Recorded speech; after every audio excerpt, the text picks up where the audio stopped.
স্টেডিয়ামে যেখানটা এসছি সেখানে অসংখ্য মানুষ যেটা করছে, সকালবেলা যে ব্যায়াম করছে, কেউ হাঁটছেন, এই অবস্থায় আছেন। আমরা এই সকাল সকাল তাদের কাছে এসছি জানতে তাদের মনের কথা। এখন এই মুহূর্তে গোটা রাজ্য জুড়ে একটা আলোড়ন চলছে।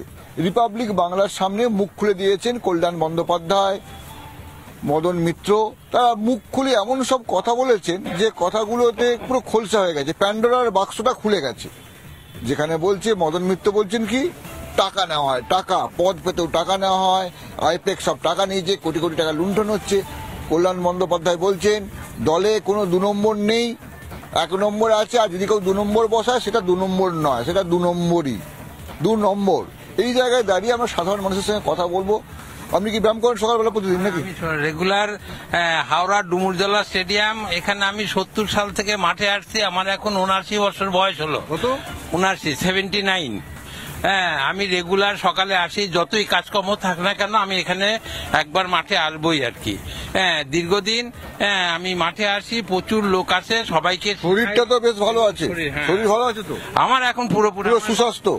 আমার মানে সুগার নেই, প্রেশার নেই, হ্যাঁ, অম্বল নেই, কিছু নেই। হ্যাঁ, রাজ্যের তো সুগার, প্রেশার, অম্বল সবকিছু। আমার সব। রাজ্যের খবর রাখেন না? কোনো খবর রাখেন না? না না, রাজ্যের তো খবর রাখছি। রাজ্যের সমস্ত কিছু তো রসাতলে চলে যাচ্ছে। যা দেখছি অবস্থা এখন, হ্যাঁ, সাধারণ মানুষ বেঁচে থাকাটাই খুব মানে দুরূহ ব্যাপার হয়েছে। হ্যাঁ, মধ্যবিত্তদের যে মানে জিনিসের যা যে হারে ডাল, তেল ইত্যাদি সমস্ত নিত্য প্রয়োজনীয় জিনিসের দাম বেড়ে গেছে, হ্যাঁ, তাতে আমাদের মতো মামুলি লোক বেঁচে থাকা খুবই কঠিন আর কি। মামুলি লোক বলছে নাকি? মদন মিত্রের নাম শুনেছেন? হ্যাঁ, মদন মিত্রের নাম শুনেছি। ওনারা মন্ত্রী ফন্ত্রীর লোক, ওনারা জেল খাটা লোক, ওনাদের তো মানে থাকবেই আর কি। হ্যাঁ, প্রচুর জমানো আছে, সেখান থেকে সমস্ত খরচা করছে, ওদের তো গায়ে কি লাগবে। মদন মিত্র বলছে চুরি হচ্ছে, টাকা তোলা হচ্ছে। না, জেল খাটলো কেন? মদন মিত্র কোথায় জেল কাটলো? হ্যাঁ, মদন মিত্র জেলে গেছে দাদা, আমরা দেখেছি সব। দেখেছি আমরা পেপারে দেখি না, আমরা কি চোখ বন্ধ করে থাকি? আমরা বাংলার মানুষ নয় নাকি? আমরা সব দেখেছি দাদা, কত কিছু দেখবো। আরো পার্থবাবুকে দেখলাম। হ্যাঁ, সবাই তো এই অবস্থায় চলছে সব। হ্যাঁ, আর কি বলবো। উনি তো বলছেন আবার যে চুরি হচ্ছে টাকা। চুরি তো মানে কে করে না? ওখানে যে বসে সেই করে দাদা। আর কি বলবো, আমাদের হ্যাঁ চোরের রাজত্ব। হ্যাঁ, সেই কে চোর না? এরা চোরে চোরে মাসতুতো ভাই। কে চুরি করেনি? মদন চুরি করেনি? মদনও চুরি করেছে, মদন চুরি করে জেল খেটে বেরিয়েছে, এখন সত্যি হয়ে গেছে। হ্যাঁ, আমাদের সামনে দেখাচ্ছে উনি খুব ভালো লোক। হ্যাঁ, আজকে কুণাল বাবু জেল খাটা লোক, তিনি এখন পর্দায় বসে বসে চোর বড় বড় কথা বলে, আমাদের সাধারণ লোককে শুনতে হয় আজকে ওনার কথা। এই তো অবস্থা আজকে পরিস্থিতি। কে জেল খাটেনি বলুন না? আজকে ওদের নিজেদের মধ্যে কোন্দল, চারিদিকে যা চলছে অশান্তি। ওদের নিজেদের লোককে খুন করছে আজকে। এই ভাগ ভাট্টা নিয়ে ওদের খুন হচ্ছে। অন্য কোনো দলের লোক খুন করছে না, অন্য দলের কর্মী খুন হচ্ছে না। তৃণমূলকে খুন করছে। আজকে কোন জায়গায় পরিস্থিতি দাঁড়িয়েছে মমতা ব্যানার্জি কি জানেন না? নিচু তলায় কি হচ্ছে না হচ্ছে ওনাদের। কল্যাণ বন্দ্যোপাধ্যায় বলছে মমতা বন্দ্যোপাধ্যায় 1 নম্বর, অন্য সব মানে খারাপ, মমতা বন্দ্যোপাধ্যায় ভালো। এখন মমতা বন্দ্যোপাধ্যায় থেকে তেল মেরে যদি উনি কোনো এখন ভালো জায়গায় আসতে পারেন, আবার শিরোনামে আসতে পারেন কোথাও, তুমি সেই চেষ্টাই করছেন। তেল না মারলে তো হবে না। এদের দলটাই তো এরকম, যে যত তেলাতে পারবে সে তত উপরে যাবে, যে যত বড় চোর হবে সে তত উপরে পোস্ট পাবে। এই তৃণমূলের যত বড় বড় চোর তারাই বড় বড় পোস্টে আজকে উপরে রয়েছে। আপনি দেখুন না, আপনি কে নেই আজকে ওখানে? আজকে পার্থ চট্টোপাধ্যায়ের অবস্থা দেখুন। হাজার হাজার ছেলে মেয়ের ভবিষ্যৎকে নষ্ট করে দিয়ে উনি এখন কোথায় রয়েছে এখন? হ্যাঁ, এদিকে মমতা ব্যানার্জি জানতেন না এইভাবে পয়সা তুলছে উনি চাকরি নিয়ে? যারা যোগ্য চাকরি প্রার্থী তারা আজকে রাস্তায় বসে সরস্বতী পুজো করছে। তাদের স্কুলে পুজো করার কথা আজকে, তারা আজকে ফুটপাতে দাঁড়িয়ে, ধর্মতলায় দাঁড়িয়ে তারা পুজো করছে, সরস্বতী পুজো। এইগুলো দেখতে হচ্ছে আজকে আমাদের পশ্চিমবঙ্গে। আমরা এই কারণের জন্য কি মমতা ব্যানার্জিকে নিয়েছিলাম? আমরা একটা ভালো সুস্থ পরিবেশ পাবো না। বলছে মমতা ভালো, বাকি সবাই খারাপ। আর মমতা ভালো, সবকিছু সবাই খারাপ, তাহলে মমতা ব্যানার্জি কি করছে? সবাই খারাপকে নিয়ে চলছে কেন? মদন মিত্র বলছে মমতা ভালো, আইপ্যাক চুরি করেছে। আরে আইপ্যাক চুরি করেছে কার নির্দেশে? আইপ্যাক কে নিয়ে এসছে কে হাত ধরে? এখানে অভিষেক ব্যানার্জি নিয়ে এসছে আইপ্যাক কে হাত ধরে, নবান্নে ঢুকিয়েছিল, মমতা ব্যানার্জির সঙ্গে সেটিং করিয়েছিল। আজকে আইপ্যাক সবকিছু গুছিয়ে দিয়ে চলে গেছে, এখন আইপ্যাক খারাপ হয়ে গেছে। হ্যাঁ, নিজেরা চোর সেটা বলবে না, নিজেদের মানে ধোয়া তুলসী পাতা। ওরা নিজেদের দায়িত্বটাকে আইপ্যাকের ঘাড়ে ফেলে দিচ্ছে আজকে, যে আইপ্যাকের দিকে আঙুল তুলে দেখছে আইপ্যাক চোর, আমরা সব ভালো হয়ে গেছে, নিজেরা সব ভালো হয়ে গেছে আজকে। এটাই চাইছে ওরা নাকি বলতে মানুষকে? মানুষ সব বোঝে, মানুষ সব দেখছে। মানুষ সব সব দেখে বলছে। হাসছেন কেন? আপনি হাসছেন কেন? না সবাই তো মানে বলবে না আমাদের সমস্ত মানে পরিশ্রমের পয়সায় আমাদের আজ এই স্টেডিয়াম মাঠটা বলুন না আজ কি ছিল এখানে হেলিপ্যাড, ছেলেরা খেলাধুলা করতো এখান থেকে, কত ছেলেরা মিলিটারিতে চান্স পেয়েছে, কত ছেলে পুলিশে বিএসএফ এ সমস্ত চান্স পেয়েছে, আজ মাঠটা সমস্ত মানে নেট দিয়ে সমস্ত ঘিরে দিয়েছে। হ্যাঁ, লোকের নিঃশ্বাস নেওয়ার মতো জায়গা। কলকাতার মাঠে কত ছেলে ফুটবলে চান্স পেয়েছে এখান থেকে। রেসুদার একটা ক্যাম্প চলতো এখানে, আমরা ছেলেবেলা সব তো টাকা চুরি করে নিয়েছে বলছে। চুরি করে নিয়েছে তো, সব চুরি করলো কে?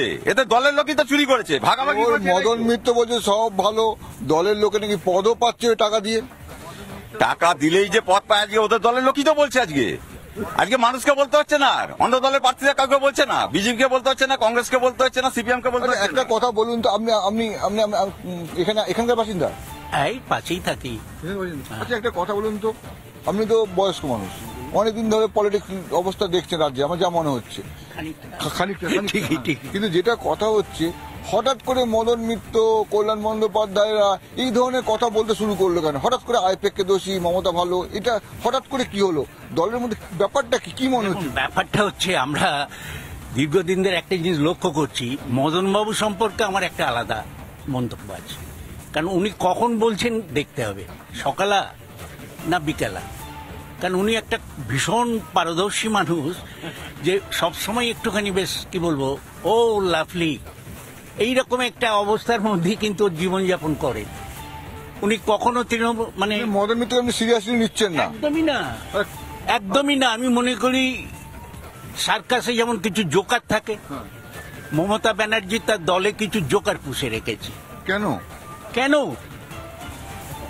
মনোরঞ্জন, কার মনোরঞ্জন? যেমন আমরা উপভোগ করি, দলের লোকজন হয় না, করে। মশলা হয় না, সিনেমা তৈরি করতে গেলে মশলা হয়, কমেডিয়ান, অ্যাকশন, সিং, এইরকম কিছু ডান্স লাগতো। এটসেট্রা থাকে। তো মমতা বন্দ্যোপাধ্যায় এটাকে খুব চারুকলার সঙ্গে নিয়োগ করেছেন ওগুলোকে। জোকার বলেছেন না, অ্যাবসলিউটলি রাইট।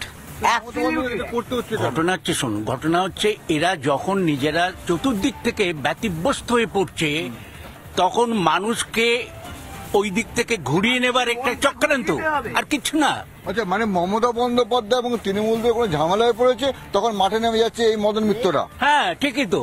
এরা হচ্ছে লাইটনিং কন্ডাক্টর।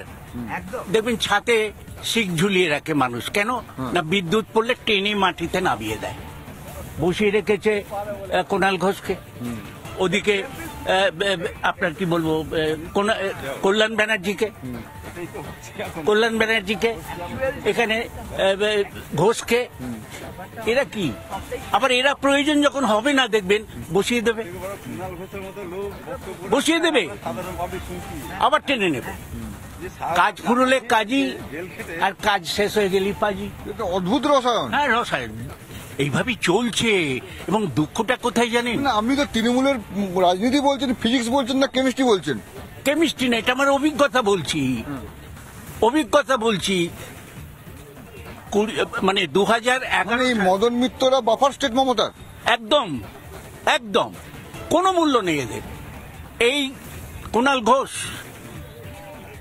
নেতাজি ইন্ডোর স্টেডিয়ামেতে যখন একটা পর্দা টাঙানো হলো, সেখানে অভিষেক ব্যানার্জির নাম নেই, হই হই শুরু করে দিল। কত রকম ব্যবস্থা, পার্টি থেকে সতর্ক করা হচ্ছে। আবার এখন দেখুন, জয় মমতাজি, জয় মমতাজি ছাড়া আমার কাছে কিচ্ছু নেই। এই কুণাল ঘোষই এক সময় বলেছিল, গাড়ি থেকে চিল্লেছিল যে সারদার সব বেনিফিটের টাকা সবাই দেখেছে। মানুষ তো পাল্টায়, মানুষ তো পাল্টায়, জীবন তো পাল্টায়। আমাদের দেশ এমন একটা দেশ, যে দেশে রত্নাকর বাল্মীকি হয়, তো কুণাল ঘোষরা বাল্মীকি তো হতেই পারে। আজ মমতা ব্যানার্জি বাল্মীকি তৈরি করে দিয়েছে ওনাকে একটা এমন জায়গায় বসিয়ে দিয়েছে। এখন কুণাল ঘোষ হচ্ছে ওনার কাছের লোক।